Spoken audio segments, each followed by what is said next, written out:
Saya Raina dan Permana.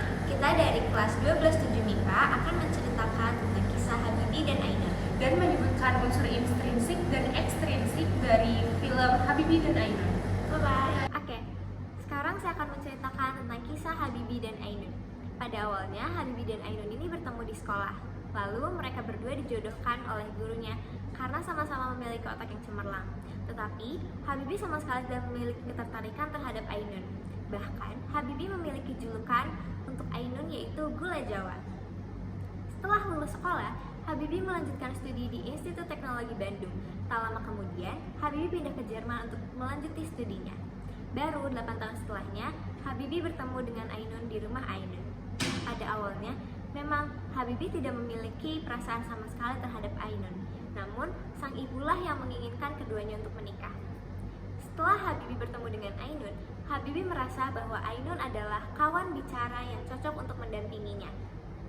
Mereka pun semakin dekat dan akhirnya memutuskan untuk menikah. Ainun mengikuti jejak Habibie ke Jerman untuk menuntut ilmu dan mewujudkan cita-citanya membuat pesawat terbang untuk Indonesia. Setelah menikah, mereka dikaruniai 2 anak yang bernama Ilham Akbar Habibie dan Thorik Kemal Habibie.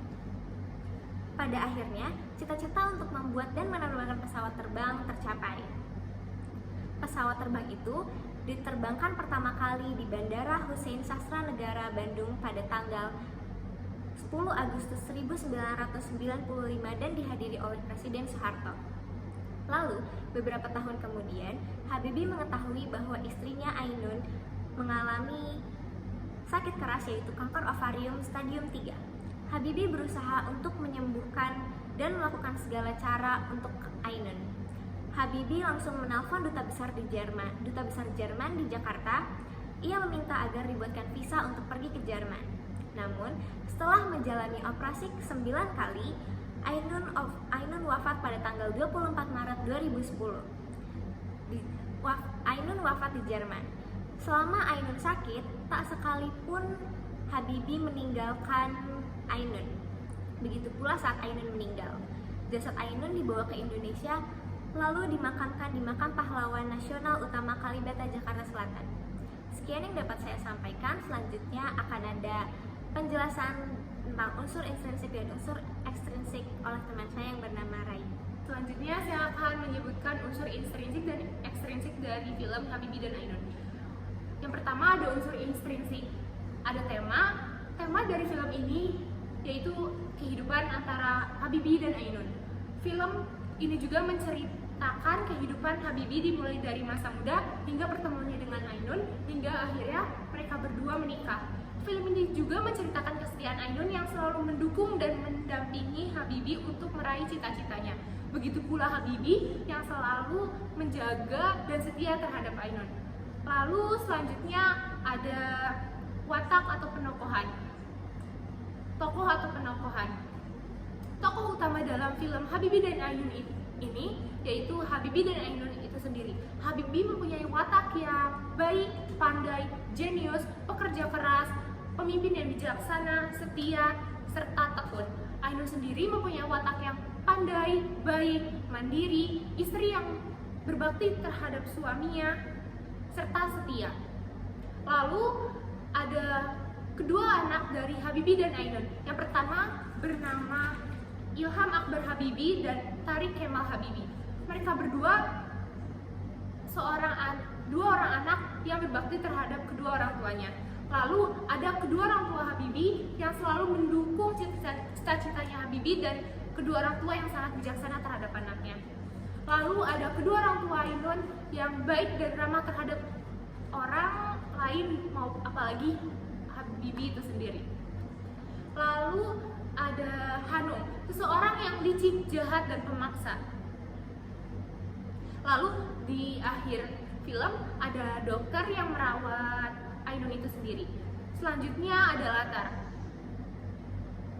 Yang pertama ada SMA Kristen Dago Kuningan, di mana tempat tersebut terjadinya pertemuan antara Habibie dan Ainun. Lalu ada rumah kedua orang tua Ainun. Di rumah itu Habibie sering menjumpai Ainun, entah itu sekedar untuk berbincang-bincang ataupun berbagi cerita satu sama lain. Lalu ada kota Aachen, Jerman. Di kota ini setelah Habibie dan Ainun menikah, mereka berdua itu pindah ke kota Aachen, Jerman ini. Mereka berdua tinggal di sana. Lalu ada Museum Pusat TNI AU Dirgantara Mandala Yogyakarta, di mana di museum ini Habibie itu merancang pesawatnya untuk Indonesia. Lalu di Bandara Hussein Sastranegara Bandung, pesawat buatan Habibie ini diluncurkannya pertama kali di Indonesia. Lalu ada rumah Habibie, yaitu letaknya di Patra Kuningan, Jakarta. Lalu ada rumah sakit Ludwig Maximilians Universität Klinikum Groningen, Jerman. Di rumah sakit ini Ainun dirawat karena Ainun ini memiliki penyakit kanker ovarium. Dan di rumah sakit ini Ainun itu meninggal dunia. Lalu Habibie dan Ainun itu menikah di Rangga Malela, Bandung. Selanjutnya ada latar suasana di film ini ada sedih, khawatir, kecewa, menegangkan, serta bahagia. Selanjutnya ada latar waktu, entah itu pagi, siang, sore, ataupun malam. Lalu sudut pandang yang digunakan yaitu sudut pandang orang pertama tunggal. Dan yang terakhir itu ada amanat. Amanat yang kita bisa ambil dari film ini yaitu kita bisa mencontoh dari sosok Bahrudin Yusuf Habibie ini, di mana beliau itu seseorang yang sangat pekerja keras dan ulet sekali dalam meraih cita-citanya, seseorang yang setia terhadap istrinya, seseorang yang bijaksana sebagai pemimpin. Lalu ada sosok Ainun juga yang kita bisa contoh perilakunya, yaitu tutur kata yang sangat lemah lembut, serta mandiri dan setia terhadap Habibie. Temukanlah orang yang kamu cintai Temukanlah orang yang kamu cintai dan yang benar-benar mencintaimu, serta jaga dan lindungilah dia dengan baik. Kesetiaan adalah kunci kebahagiaan dalam sebuah hubungan. Sekian yang dapat kami sampaikan, kurang lebihnya mohon maaf. Wassalamualaikum warahmatullahi wabarakatuh.